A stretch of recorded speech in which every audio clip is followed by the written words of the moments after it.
Hello,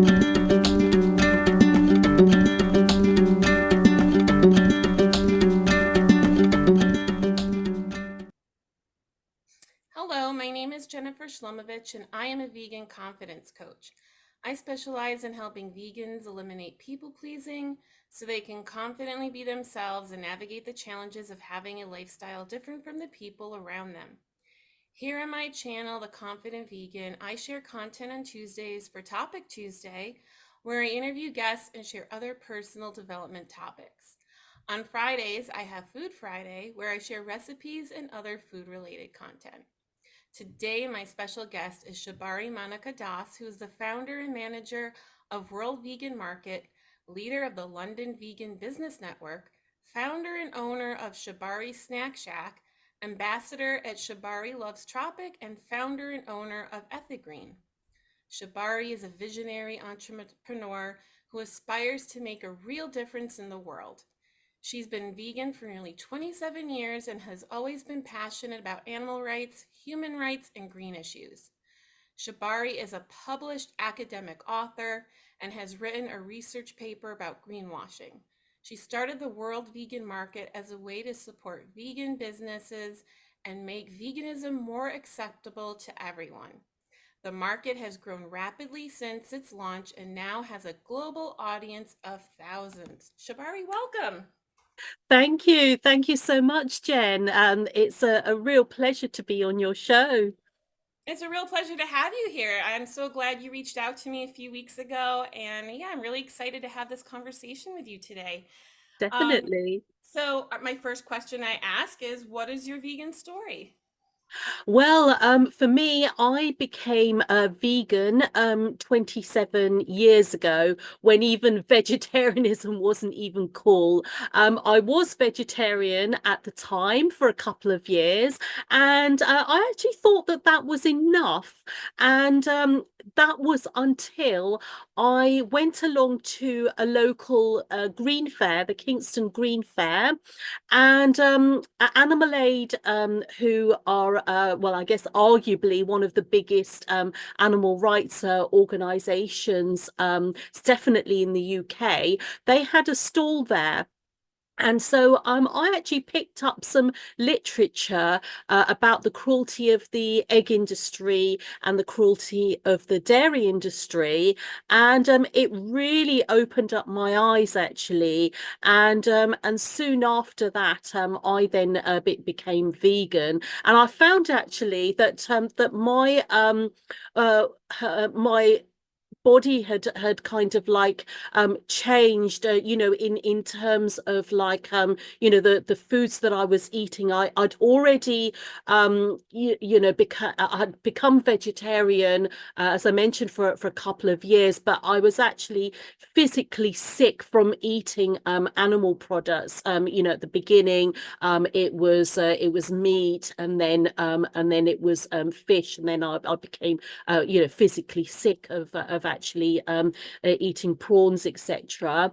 And then after reading about the cruelty of the dairy and about the dairy and egg industry, I found that I couldn't, actually physically have eggs. I became allergic to them, and then I became intolerant to dairy as well. And it's quite like because reading such powerful things about the cruelty of the dairy and egg industry, helped actually like me visualize, or knowing the truth about what actually happens, and it changed myself physiologically as well. So yes, I because of that I became vegan, and yeah, and then the rest, as you say, is history.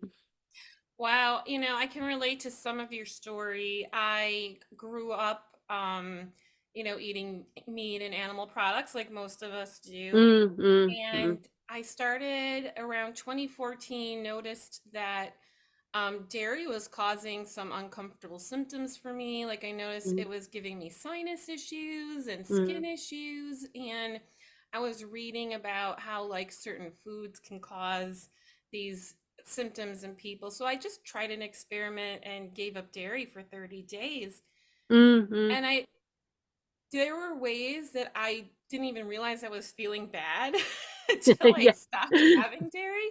Yeah. And that's something I think people don't realize. And I've had this conversation with a lot of other vegans. You don't realize when your normal is eating a certain way and then you remove certain things, certain, stop consuming certain products, you notice a difference in how you feel. Mm-hmm. And so for me, I started looking up dairy-free recipes and a lot of vegan recipes came up. And I was like, wow, there's a lot of exciting, great food. And I wanted to learn how to make healthier food because my mother died of a heart attack. There was heart disease and Sorry. diabetes in my family. And I wanted to be mindful of how I ate early on in my life so that I wouldn't develop Mm-hmm. those chronic issues later on.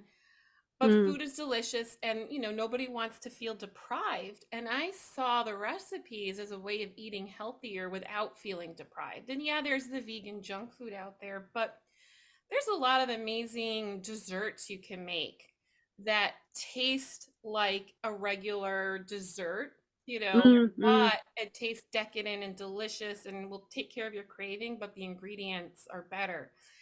And so, Oh, absolutely. I mean, I was mentioning that yesterday was my birthday, happy and my birthday. thank you.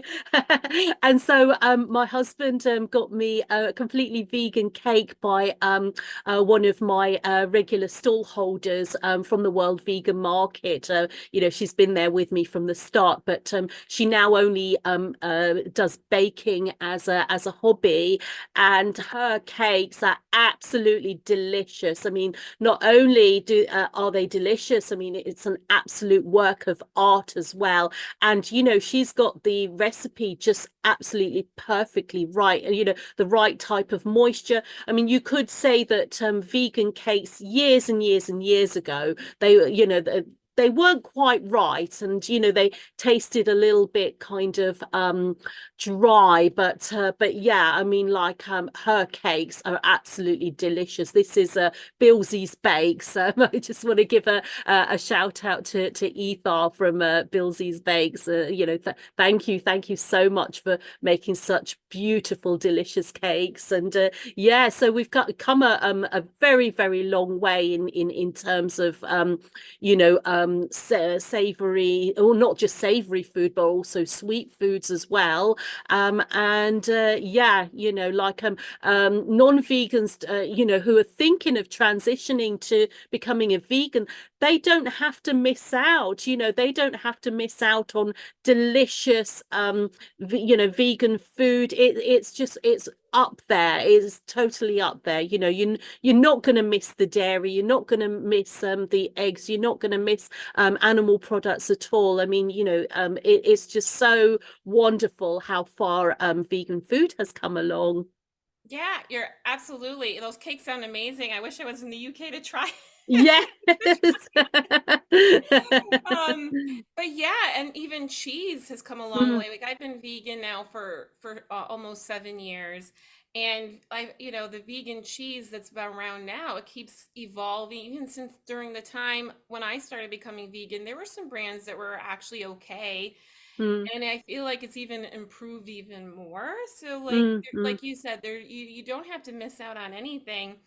And yeah, that's what I started to realize. And then when it started off with the health, and then I know where meat comes from. mm, But mm, I've had this conversation a lot with other vegans where we have that disassociation because we grew mm, up, mm, it's already in the package. You don't have to think about too much, and it's what we're used to growing up eating. But then when you see some of these documentaries and you really start thinking about it, mm, mm, I just couldn't. Like, it was like, I just couldn't, like, my body just couldn't digest it anymore. The thought of eating it.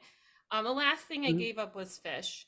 Like, mm, mm, I did veganism for like a couple months. Then I switched to eating fish again. And then after a month or two of being back on fish, I was like, I can't. And that's mm, when I mm, was completely vegan, and it's a process. I think that's Mm, something, for me, I think the best thing for people to do is first have fun with it, experiment, mm, explore recipes. Like I started buying cookbooks and going to Pinterest and mm, watching, going to websites and watching YouTubers and just exploring what's out there. It doesn't have to be an overnight process. For some mm, people, it can be, but whatever the process is, it's unique to you and it's okay. And it's all making an impact on your body as well as the mm. planet, and just showing your support to animals. I feel like whatever steps you take, it's all important.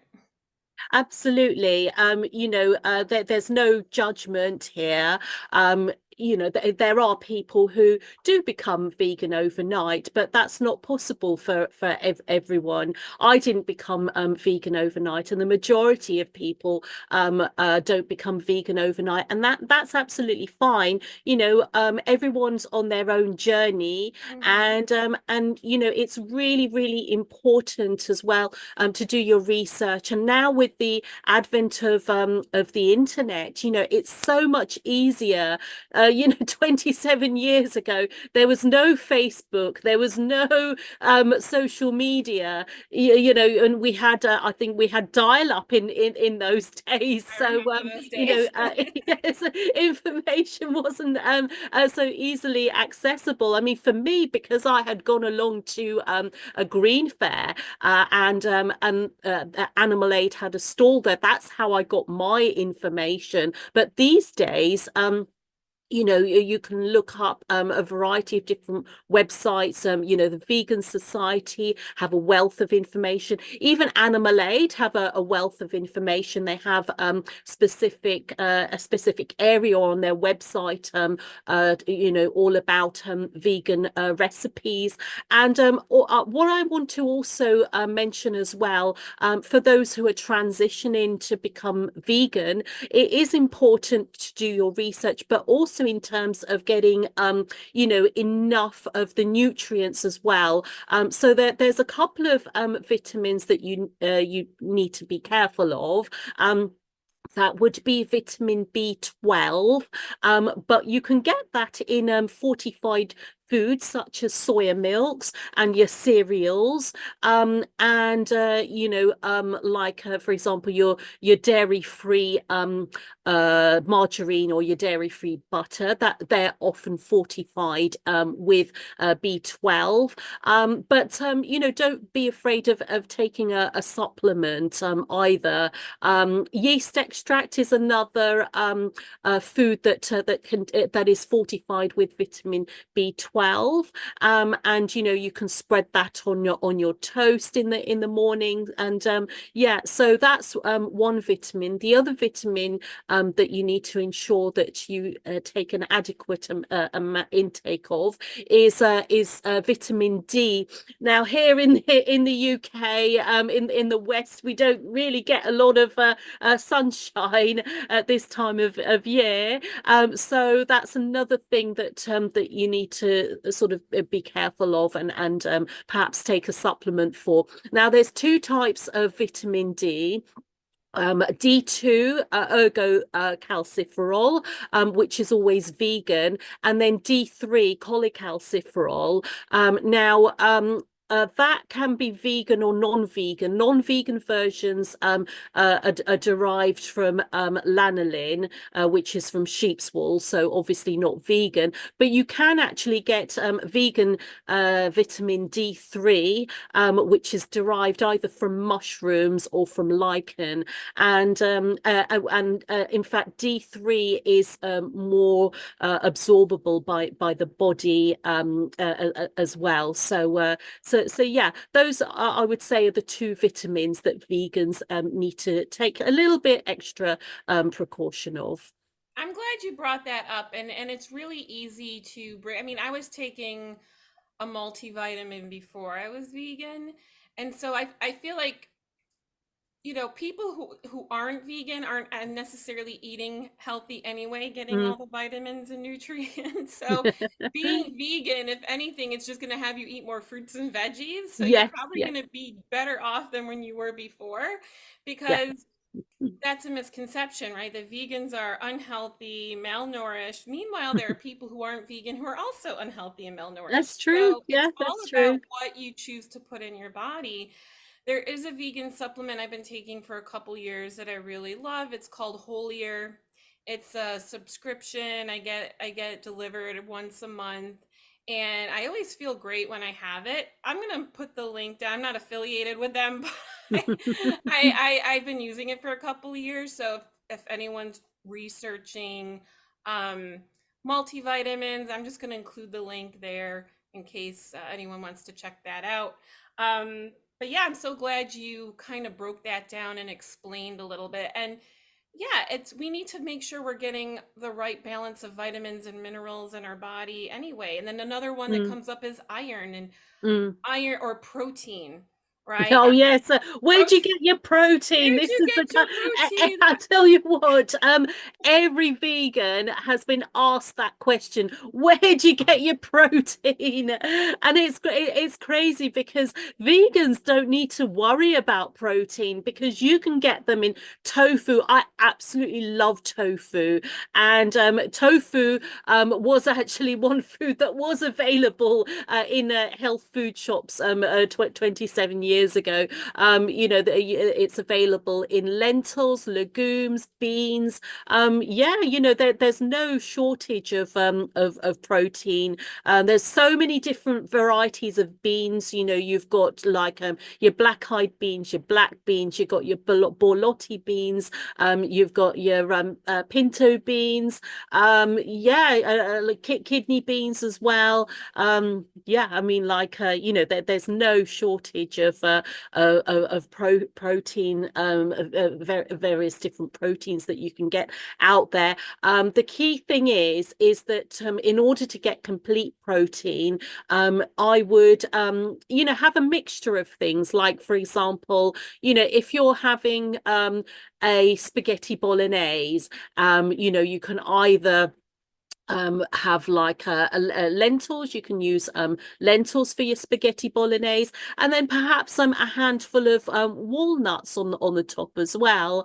And yeah, so and perhaps also in your soups, if you're making soups, you can have like a handful of sunflower seeds or pumpkin seeds. So have like a variety of different protein, sources of protein, and then that's where you'll get your complete protein. And in fact, tofu has complete protein. It has all the eight essential amino acids, I believe. Yeah, absolutely. And there's that misconception that tofu's boring. And what's amazing about tofu is because it has a very mild flavor, you can turn it into desserts, you can turn Mm-hmm, it into meat substitutes, you can make it into anything. It can be cheesecake, it can be like a chicken substitute or what. There's so many different things you can do with tofu. I like to air mm-hmm, fry it in chunks. I have a recipe on mm-hmm, my channel I did 2, 3 months ago of just air fried tofu, and then you season it, you air fry it, and then you just toss it with whatever sauce you want. Like mm-hmm, there's this orange ginger sauce I really like. I toss it with, and it's almost like having like a chicken dish, like when you go to a Chinese restaurant, and it's so easy to do. And again, it just takes on whatever flavor, whatever you season it with. But mm-hmm, yeah, the protein, iron, irons in spinach and kale and so many other mm-hmm, things. So if you're eating a balanced diet, mm-hmm, you're going to have all your nutrient requirements met. And if you take a multivitamin, that's just going to add that extra boost into your diet. And so, yeah, I feel like, there's, if anything, now it's with all the information out there, it's so much easier to be vegan than when you probably started being vegan. You're a part, you've been pioneering. Thank you. Yeah, definitely. There's so much in information out there, and one thing I wanted to mention as well, in terms of, I suppose, going out and the sort of social aspect. It is so much easier these days. I do remember, years and years ago, talking about 20, 25 years ago, 27 years ago when I first became vegan. You would perhaps, if you went to a pub or an eatery, they would, well, first of all, they really wouldn't have a vegan option as such. Yes, they would have perhaps salad, and then chips, as well, or French fries, and then you'd have to ask them, do you cook the chips or the fries separately to the non-vegan food, to their burgers or whatever. And then you'd also have to ask them if they fried it in vegetable oil. So it was quite difficult in those days eating out. But these days it's so much easier, and most restaurants will have a vegan option.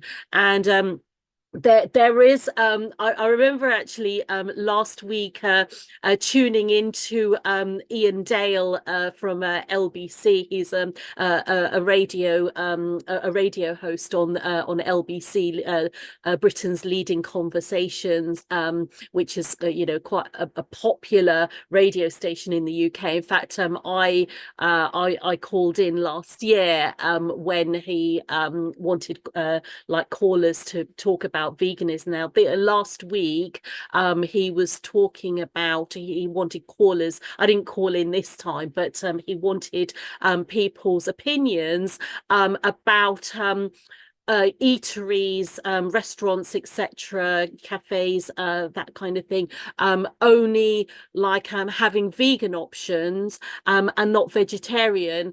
And you had like vegetarians call in complaining about it, saying that, well, why is it that the veggie option is always vegan? Now the thing is, I don't see the problem there. I don't see, if it's really good like quality food, if it's like great tasting vegan food, vegetarians should like it as well. I don't see the issue that vegetarians have about the option being the veggie option being vegan.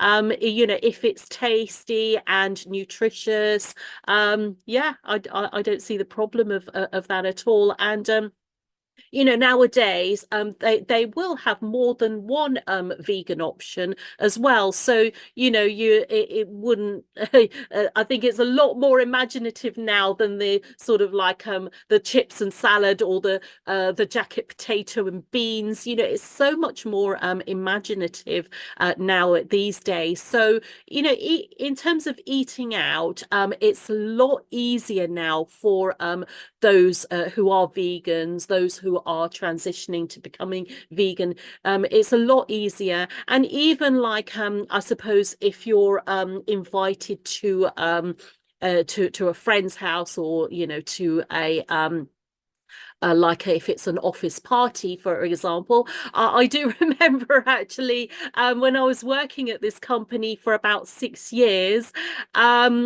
I on my first day, I didn't really want to. I wanted to ease my way into telling them that I'm vegan, but then on the first day, my former boss asked me if I wanted to come along to their office party, and I thought, uh-oh, I'm gonna have to tell them that I'm vegan, which I did, and then from then on, I was kind of like known as the person who told everyone that they're vegan on their first day at work. But in terms of the I would say that was probably one of the biggest challenges in those days. Being in the workplace, getting invited to a friend's house or to a relative's house, and like being quite feeling quite stressed actually because you're not sure whether they're going to cook 100% vegan for you, or they might feel a bit stressed because they don't know what to cook for you. And yeah, and that in those days there was a lot of ignorance, both in the workplace and I suppose the social stigma, if you like, of being a vegan, because in those days people would think of vegan as being a dirty word, if you like. So yeah, yeah. Yeah, But and it's gotten much better. That was mm, the thing that kept me back from transitioning fully to being vegan was mm, the stigma. Even though there's less of it, there still is a stigma. Like, I knew my family wasn't going to be interested in becoming vegan. I was mm, afraid of, oh my God, how are people going to judge me in social settings? No one's going to invite me over ever again. How am I going to yeah. handle restaurants, right? And in the beginning, any kind of change is going to feel challenging and difficult and uncomfortable in the beginning, no matter what it is. And so Mm, when you're changing a way of eating and the way you're going to be, and eating is a big part of our socializing. mm, mm, So there was that, I'm a recovering people pleaser. That's a big part of my work, is helping people confidently be who they are and not mm, let the mm, judgment of others get in the way of who they are and the things that they want to do. And even though I mm. worked on that in other areas of my life, I realized, oh, here's another area that I have to work on. And I, well, my research is very helpful. Mm, Just getting, and the more I started understanding veganism, and then just trying it out, Thanksgiving is a big holiday here in the US, mm, and there's mm, usually turkey and other meat mm, dishes. And we were invited to a friend's house.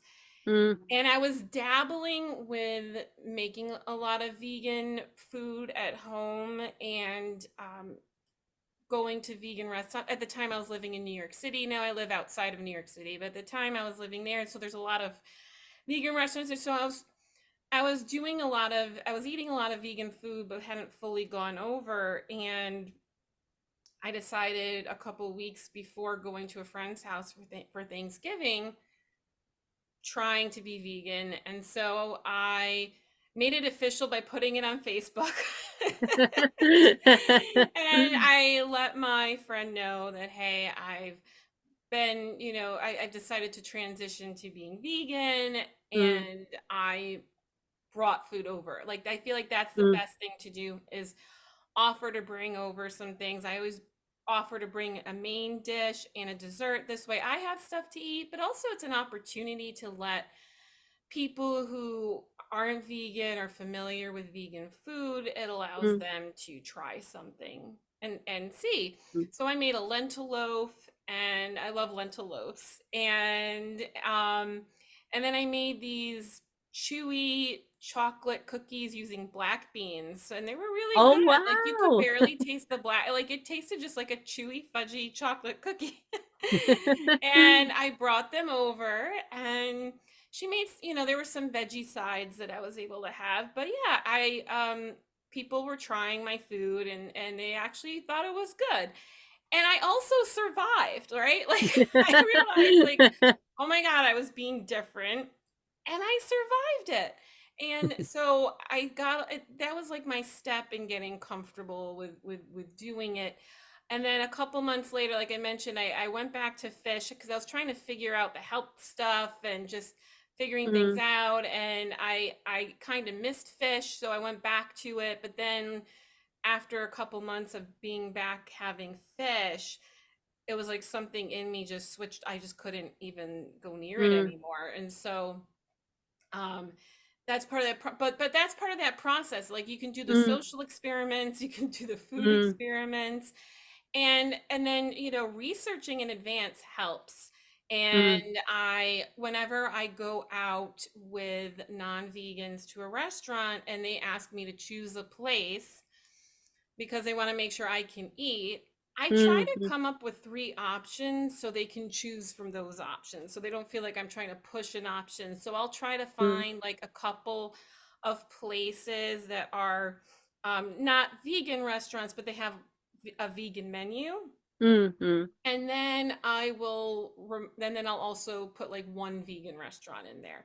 And then Mm, there's times people have chosen the vegan restaurant because they're kind of curious, and they were actually surprised that the food, like the desserts, are, and people really like the desserts and vegan mm-hmm. cheesecake, which is less heavier on the digestive system than, dairy cheesecake. And so Mm, it with a little research and a little planning, your social set and communication, mm-hmm. and Yes. you'll evolve. And in the beginning it was a little bit uncomfortable, but then you get used to it. And Mm-hmm. the key is finding support and having friends. That's what I'm working on, and building a community. I just created a meetup where I'm calling it the vegan sip and chat, where people can meet on Zoom and I just love that chat. name. Yeah, thanks. I just started it. So I'll include the link down here. Just a casual place for vegans or aspiring vegans to just hang out, talk, bring a cup of tea or hot cocoa, coffee, a glass of wine, whatever, and just hang out. So that's my latest project that I just started, because you need that community space to hang Mm-hmm. out and just connect with other vegans, because then you don't feel alone with it. Um, Mm. but yeah, I'm really enjoying our conversation, and I really want to learn a little bit more about your business. So can you tell me more about the World Vegan Market and what inspired you to create it? Absolutely. So the World Vegan Market is in fact a lockdown project. It was something that I launched in November 2020 on World Vegan Day. In fact, hence the name World Vegan Market. In fact, actually, hubby came up with that name. And what had inspired me was that I was already running my London Vegan Business Network, which at the time had about 800 members, and those members were like startups, vegan startups, vegan business owners, events organizers, vegan professionals, even those who are students or job seekers looking for a vegan job. And I was sort of pondering, well, what can I do in terms of like perhaps making that into a business. And then because before lockdown happened, I had run my London Vegan Business Network for a few years, and then I was an ambassador and I still am, at Shabari Loves Tropic. But I was doing a lot of events, so I was going out up and down the country doing lots of market stalls and that kind of thing. So when lockdown happened, I wasn't able to do any of those things. So I brought my business to purely online, and I had a group, like a fan, a Tropic fan club, and a friend of mine who also sells the same skincare. It's a vegan skincare company, and so she did something like sort of like a chat with myself. It was like her own sort of informal chat show. So I thought of actually doing the same thing, and so I had invited a number of different guests to talk about a variety of different things. For example, they would talk about veganism, if I invited vegan guests, also about BLM, which was really important at the time. Mental health, that was another issue that I had a couple of guests talk about that as well. And this friend of mine, she had she had actually organized a souk on her group, which I didn't actually follow that, but I was inspired by this friend who actually came up with her own online market. It was a Diwali market, and she in fact inspired me to create my own online market. And I was asking her, well, where would that happen? Would that happen on my London Vegan Business Network group, which I had already built up? And she said, no, you would make it a a public group, as opposed to a private group, and invite as many people as you can. Have non-vegans, as members as well, so that they can, in my mind, I was thinking, well, I don't want to just have it for vegans, because I do want it to be more of an educational platform. So a few days later, I without really me thinking, I launched a World Vegan Market, and I was inspired to make it completely different to anything that was out there, completely different to my friend's Diwali market.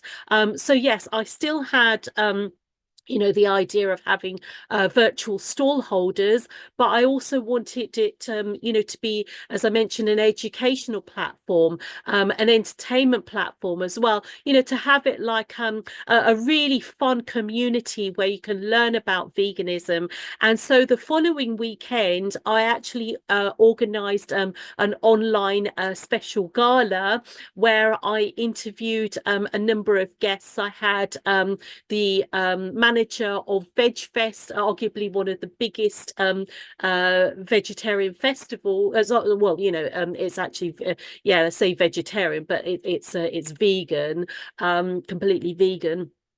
Festivals in the UK, and I had quite a number of guests. I had some guest chefs as well, doing live cookery demonstrations, and they were really fun as well. And like with being locked down, not being able to go out anywhere, you had that sort of like captivated audience, and audience from other countries as well. And yeah, and my the interviews that I organized, the panel discussions, and also the cookery demonstrations have all been very, very popular. And in fact, actually, on internet in the past, on International Women's Day, I've been able to interview a number of really high profile guests as well. In the past, I've interviewed Wendy Turner Webster, who is a TV presenter and patron of quite a number of animal rights organizations. Kate Strong, who is a world record breaker, and also Fiona Oakes, who is an ultra marathon runner and also runs an animal sanctuary in Essex in the UK. She has over 600 animals that she looks after as Wow. well. So hugely inspirational. And I do actually have a very, very special guest coming up for Women's History Month, because the month of March is Women's History Month, and I do have a very, very special guest on the 21st of March. And I mean, I'll tell you who it is. It is the one and only Heather Mills. So do Wow, yeah, that's yeah. amazing. Thank you. Wow. Yeah, Yes. it sounds like you created this amazing collaborative community that not only has food and, vegan products, but just an amazing collaborative resource. And it sounds really great. It's interesting how it starts off as one thing and then it Mm, evolves into another thing. And I love what you said too about before thinking too much about it. I feel like those are the best things that evolve, is Hmm. when you have an idea, you don't get too bogged down. You figure it out as you go along. Yes, absolutely, absolutely. And it worked. It worked. I mean, there, in the past I've had so many sort of pie in the sky ideas, and where I was kind of like thinking too much. I was like thinking, well, how do I do a souk, an online souk? How do I like do this? How do I do that? And how and it was always like I don't know how to do it. How like who's going to show me? All of that kind of thing. But this worked because I didn't think too much about it. I just went straight ahead and did it. And yeah, it was like my friend who launched her Diwali market. I guess it's all thanks to her. I mean, she's been a great inspiration. That's great. Yeah, the way unfolds. I feel like, you have to start, and then as Mm, you take each step, you figure out, once you get mm, started with something, at least this has been my experience with my business and my YouTube channel, is you first start, and then the way unfolds. Then you figure out what the next couple of steps are ahead. Because I mm. think in the beginning we're like, "Oh my God, I have to have it all figured out." Yes.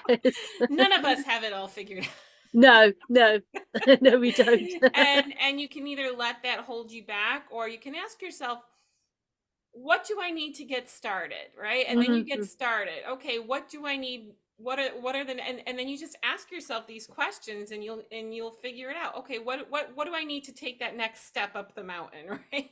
And then Yes. eventually you figure it out, and move. Like, my YouTube channel has gone through a few brand changes. It started off as Conquer Your Chaos, and then it became Confidently Be You, and then in October last year, I rebranded it to Confidently Be You. The Confident Vegan, because Hmm. I wanted to combine my confidence coaching with my passion for veganism, and I figured out a Mm, way to do it that way. So I mm, can mm. totally relate to that process. Your business sounds amazing, and the work that you're Thank you. doing is so great, because it allows people to connect to veganism in a way that works for them, Mm, mm, and so it supports vegans, and it helps people who are curious about it mm, mm. learn a little bit more. So that's really great. What tips do you have for people who are nearly or newly vegan, or people who are thinking about it and are aspiring vegans? What are some tips that you have for people in that category? Yeah, so if you're like you haven't sort of like quite gone fully vegan, but you want to, as I mentioned earlier, there's so many resources that are out there, on the internet. The Vegan Society has a wealth of information with regards to recipes, animal aid as well. And the thing that I would mention is that join communities. There's literally tens of thousands, probably even more, communities on Facebook, to do with recipes. And what you can do is make it quite fun as well. Like, say if you're experimenting on a particular dish, ask advice on some of these groups, in terms of what they want to use. And like think of it as being like really fun. And in terms of like flavors and things, yeah, I mean, like vegan food it's just so great, in terms of experimentation, because like, we were talking about tofu earlier, about how it absorbs like flavors. And like for me, I like a variety of different cuisines. So I don't want to just stick to one thing on a daily basis. Some people might think, oh, like I just want to have Indian food. But for like, and that's perfectly fine. fine, nothing wrong with that. But for me, I like a variety. So one day I would have Indian food, another day it would be Chinese, another day it would be Thai food, another day it would be Mexican, another day it would be Italian. So research perhaps a variety of different cuisines and what you can perhaps use instead of like their sort of like main protein, like say for example beef bourguignon, which is a French dish. Instead of beef, what can you use? You can use soya chunks, you can use tofu, you can even use tempeh. Now, years and years ago, when I first tried tempeh, I found it to be quite bitter actually. But nowadays, they've really improved the taste as well. And just experiment on a variety of different things. And yeah, so that would be my recommendation in terms of for those who are transitioning to vegan but haven't sort of quite made the full step. Make it fun and perhaps have a buddy as well. Perhaps if you go on one of these groups, you can ask if somebody can be their buddy.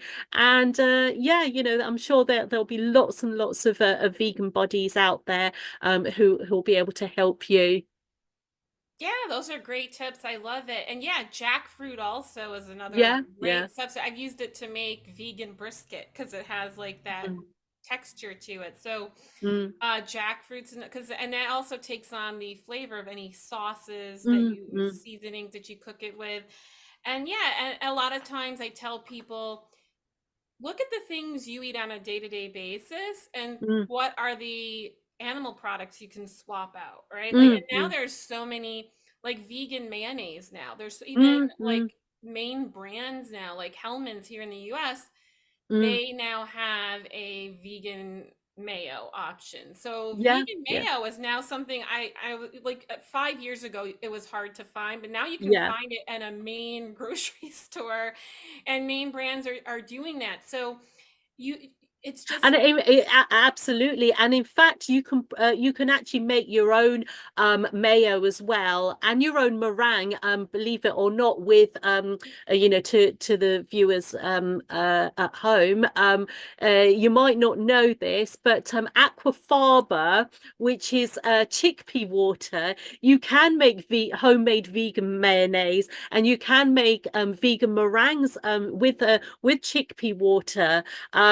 Yeah, I mean, it's amazing. It's absolutely amazing what you can do with it. And it's Yeah. healthier for you. I didn't know about the mayonnaise with the aquafaba. I knew about the meringues, and you can use it in other, like as an egg substitute for certain Hmm. things, but I didn't know about the mayonnaise. That's really Yeah. interesting. And that's certainly much healthier than if you're someone who's looking to cut out oil in your diet, Mm, or, or trying to cut fat where you can. That's really good to know, because a lot of people are trying to do those types of things. And so mm, aquafabas, that's what I was talking about before, is mm, you can swap out these, you can make healthier versions of things without, mm, mm. getting bogged down into the unhealthy versions of them. So yeah, really great Absolutely. tips. Um, what are some inspirational resources that you would like to share with viewers? Oh well, I've been on a number of podcasts, and yes, I'd like to mention a few of them. So one of the podcasts that I've been on is called The Farting Feminist, and it's by a wonderful lady called Alice Clover, and she's brilliant. She's absolutely brilliant, and you know, To me, she's such an inspiration because she's a children's book author as well, and what she wants, and what she she's such a, as I mentioned, an inspiration, and what she wants for the world is like for women to feel comfortable, for women and girls to feel comfortable in who they are, and not be afraid of their bodily functions. And so when I was on when I was on her podcast, we talked about quite a number of different things. We she's a fellow vegan as well. And yeah, so we talked about veganism, we talked about girls' rights and women's rights, and we talked about women's and girls' expressions as well, and not being afraid to be themselves, and be who they want to be. And I think that particularly for it was an international Women's Day on Friday, and this month is Women's History Month. I'd definitely recommend watching her podcast.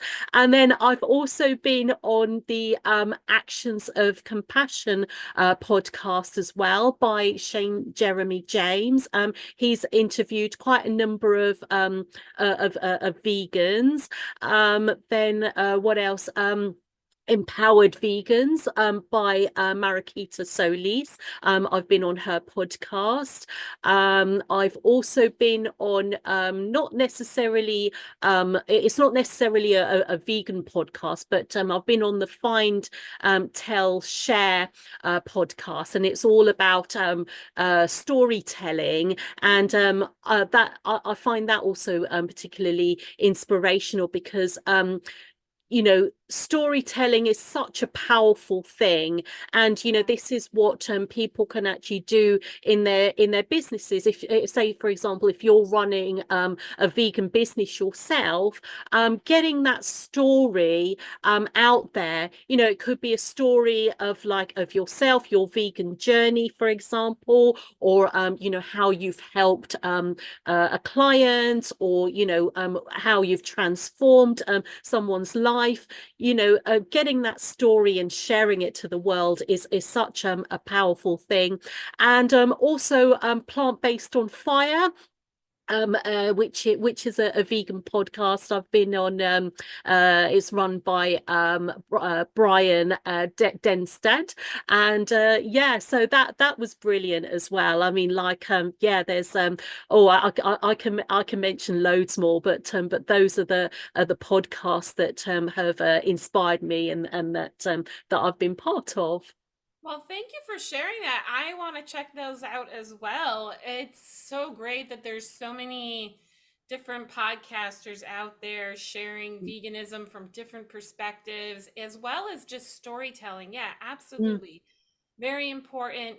No matter what you're going through in life, there's more to us than just being vegan. So it's mm, great to have, I love reading, biographies that celebrities write, because you think people have, have it easy, and then when you realize, that for someone to become that actor and to have their dream fall in place, there was actually a lot of stuff behind the scenes, a lot of struggle and mm, challenges, mm, and hearing about how other people have overcome those challenges can be mm, helpful when we're going through our own, and when we're in that place where like we want to give up, and you hear how someone else persevered and got through to the other side. And so mm. yeah, those sound like really great resources.